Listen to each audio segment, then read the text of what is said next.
Hello everyone, today I would like to present the work I did with Professor Brian Bailey. The title of the talk is Better Feedback from Nicer People. Narrative Empathy and Ingroup Framing Improve Feedback Exchange.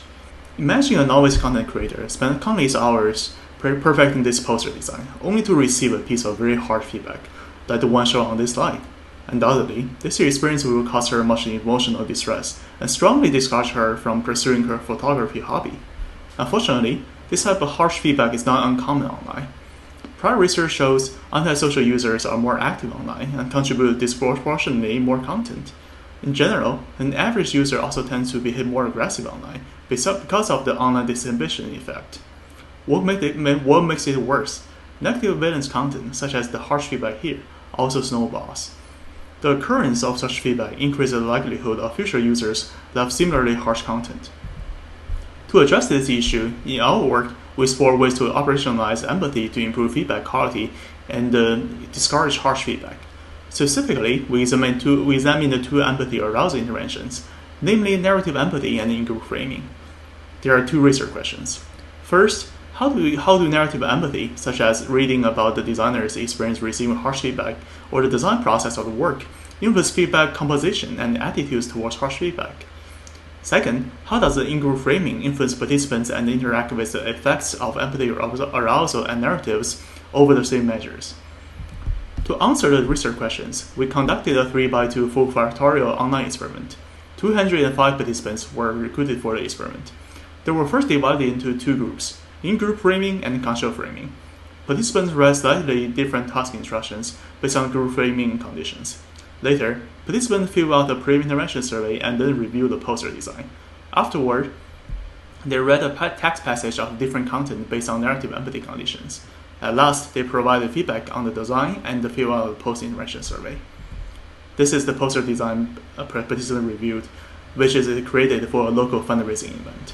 This screenshot shows the task instruction, where we inform participants about the background of design work, the opportunity to earn a performance-based bonus, and the rubrics for the feedback.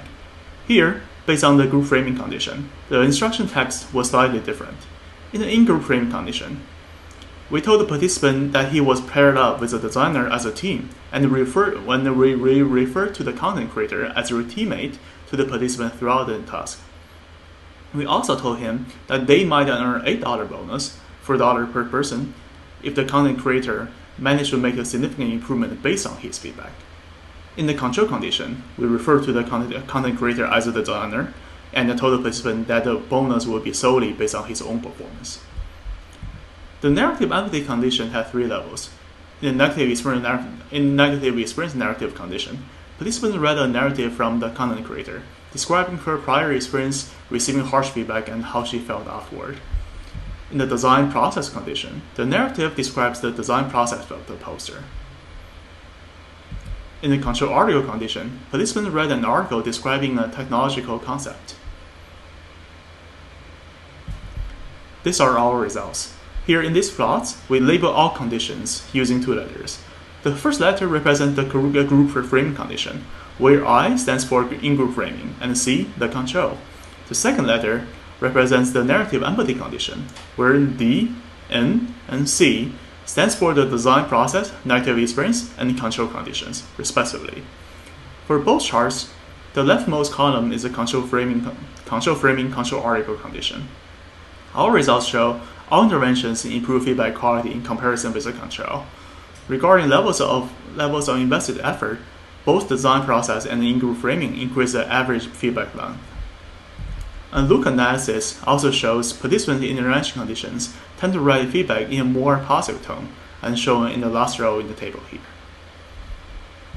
In addition, negative experience led to more disapproving stance against harsh feedback and made participants more likely to help content creators when they receive harsh feedback. In conclusion, our work made three main contributions. We provide empirical evidence that empathy arousal and team dependency improve feedback exchange, and a deeper understanding of the underlying theories of the interventions and their interactions. Also, we offer practical guidelines for platform designers, such as prompting users to generate team names and form groups on their own, or using a pool of negative experience narratives for educational purposes during platform onboarding. Thank you for your attention.